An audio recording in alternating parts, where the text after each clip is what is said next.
குழந்தைகளுக்கு மூச்சு திணறல் ஏற்படுத்தக்கூடிய 9 விதமான உணவுகளை பத்தி சொல்றேன், கிளியரா தெரிஞ்சுங்க. சைல்டு சோக்கிங் அப்படின்னா என்னன்னு தெரிஞ்சுங்க. குழந்தைகள் சாப்பிட்றப்போ உணவு மூச்சு குழாயில சிக்கிக்கிட்டு அப்படின்னா மூச்சு விட முடியாம திணறும். அததான் மூச்சு திணறல்னு சொல்றது. குறிப்பா 5 வயசு கீழே இருக்கக்கூடிய குழந்தைகளுக்கு இந்த மூச்சு திணறல் ஏற்பட ஆபத்து அதிகமா இருக்கு. குழந்தைக்கு பால் கொடுத்துக்கிட்டு இருக்கிறப்ப குழந்தை இறந்துருச்சுனால நியூஸ் படிச்சிருப்பீங்களா? சோ இதுதான் ரீசன் சொல்லலாம். சோ அப்படி மூச்சு திணறல் ஏற்படுத்தக்கூடிய 9 விதமான உணவுகள்ல முக்கியமான உணவு பாப்கார்ன். அதாவது கடினமா இருக்கும். பாப்கார்ன் சாப்பிட்றப்போ சின்ன சின்ன துண்டுகளாக இருக்கும். இது மூச்சு குழாயில ரொம்ப ஈஸியா மாட்டிக்கும். அதனால பாப்கார்னை குழந்தைகளுக்கு கொடுக்குறப்போ பக்கத்திலேயே பெரியவங்க இருக்கணும். அடுத்து பார்த்தோன்னா பாதாம் கடினமான நட்ஸ் வகைன்னு சொல்லலாம். குழந்தைகள் அவ்வளவு ஈஸியா கடிக்க முடியாது.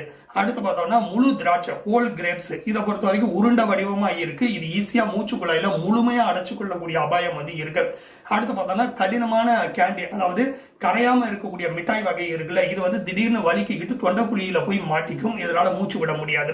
அடுத்து பார்த்தோம்னா பீனட் பட்டர், இது ஒட்டக்கூடிய தன்மை இருக்கு. தொண்டையில ஒட்டி மூச்சு அடைக்கக்கூடிய வாய்ப்பும் இருக்குது. அடுத்து பார்த்தோம்னா ஹாட் டாக்ஸ் அப்படின்னு சொல்லலாம். அதாவது பாக்குறதுக்கு பஜ்ஜி சமோசா மாதிரி இருக்கக்கூடிய வெளிநாட்டு உணவு. இது உருளை வடிவமா இருக்கிறதுனால இது ரொம்ப ஈஸியா மூச்சு குழாயுடைய அளவுக்கு கரெக்டா பொருந்தி மூச்சு குழாயை அடைச்சிடும். அடுத்து பார்த்தோம்னா பச்சை கேரட், இது சாப்பிட்றது கொஞ்சம் கடினமா இருக்கும்.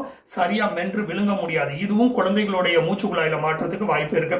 அடுத்து பார்த்தோம்னா சீஸ் துண்டுகள், பெரிய துண்டுகளா இருந்துச்சுன்னா ஆபத்து. அது தொண்டையில மாற்றத்துக்கு வாய்ப்பு இருக்கு.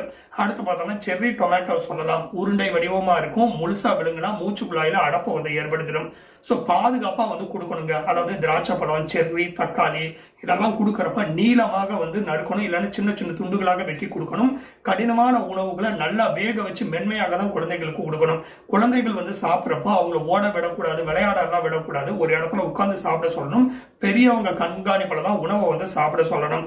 குழந்தைகள் பேச முடியாத நிலை ஏற்பட்டுச்சு, முகம் நீளமா மாறுது, மூச்சு சத்தமா வருது, மூச்சு வராம இருக்கு அப்படின்னா உடனடியா டாக்டர் கிட்ட அழைச்சிட்டு போயிடுங்க. முக்கியமா ஆரோக்கியமான உணவாக இருந்தா கூட வயதுக்கு ஏற்ற உணவாக கொடுத்தா மட்டும்தான் அது குழந்தைகளுக்கு நல்லது. அதனால குழந்தைகளுக்கு தொண்டையில எதுவும் சிக்காம உணவுகளை கொடுங்க.